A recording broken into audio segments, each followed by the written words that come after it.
कुछ ऐसा हुआ जिससे सबके होश उड़ गए। मेरा नाम अमित है। मैं आज ऑफिस से आया तो मुझे मेरी पत्नी का फोन आया कि हम सब शादी में जा रहे हैं। मेरे माता पिता और पत्नी तीनों एक शादी में गए थे। मैं घर पहुंचा। पड़ोस से चाबी लेकर मैंने गेट खोला। खाना मैं बाहर से खाकर आया था।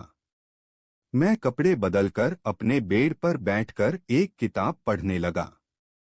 घर पर किसी के न होने का सबसे बड़ा फायदा यही होता है कि आप शांति से एक किताब पढ़ सकते हैं। मैं किताब पढ़ ही रहा था कि मुझे खिड़की पर कोई साया दिखाई दिया। इतनी रात में कौन आ सकता है? कहीं कोई चोर तो नहीं जो बंद घर समझकर चोरी करने की फिराक में हो? मैं यही सब सोच रहा था, फिर मैंने उठकर कमरे की लाइट ऑन की। इसके बाद मैं खिड़की के पास गया और चिल्लाया, कौन है वहां? लेकिन सामने से कोई उत्तर नहीं आया। तो मैंने डरते डरते खिड़की खोल कर देखा। तभी मैंने देखा एक आदमी बाहर की ओर भाग रहा है। मैं जल्दी से मेन गेट खोलकर बाहर आया, लेकिन तब तक वह काफी दूर जा चुका था। अब मुझे पूरा यकीन हो चुका था कि वह चोर ही था। लेकिन अब तो वह जा चुका था। इस घटना से मेरी नींद पूरी तरह से उड़ चुकी थी। मेरा मन अब किताब में भी नहीं लग रहा था। एक अनजाना सा डर मेरे मन में बैठ चुका था। यह डर मेरे लिए नहीं था, बल्कि कई बार मेरे माता पिता या मेरी पत्नी अकेली रहती थी। मुझे बाहर टूर के लिए जाना पड़ता था। रात अधिक हो चुकी थी। मैं किचन में गया और पानी पीकर अपने लिए कॉफी बनाने लगा। तभी मुझे किसी के चलने की आहट सुनाई दी, जो कि मेरे बेडरूम से आ रही थी। मैंने कॉफी छोड़कर एक हाथ में लकड़ी का डंडा उठाया और बेडरूम की तरफ गया। लेकिन वहां कोई नहीं था।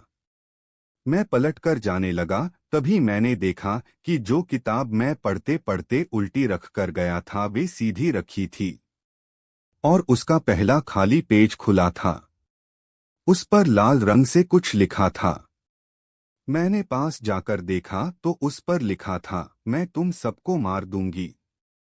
यह पढ़ते ही मेरे हाथ से किताब छूट गई। मैंने इधर उधर देखा, वहां कोई नहीं था। वह खिड़की अब भी खुली थी जिसे मैंने ही खोला था। मैंने जल्दी से जाकर खिड़की बंद कर दी। मेरे दिल की धड़कन बहुत बढ़ गई थी। मैंने पलंग के नीचे, अलमारी में हर जगह देखा, लेकिन मुझे कोई नजर नहीं आया। आखिर ये किसने लिखा और क्यों? यही सब सोच कर मैं घबरा रहा था। मेरे हाथ पैर ठंडे पड़ गए थे। मुझे एक बार लगा कि यह मेरा वहम होगा, लेकिन किताब सामने थी और किसी के चलने की आहट मैंने खुद सुनी थी। मैं जल्दी से किचन में गया और अपनी कॉफी उठा लाया, फिर बेड पर बैठकर कॉफी पीने लगा।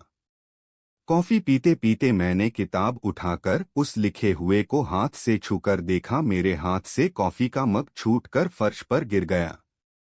मैंने जैसे ही उस लिखे हुए पर हाथ फेरा, मुझे एहसास हुआ कि यह तो किसी के खून से लिखा गया है, जो कि अभी ठीक से सूखा नहीं था, और कुछ खून मेरे हाथ पर भी लग गया था।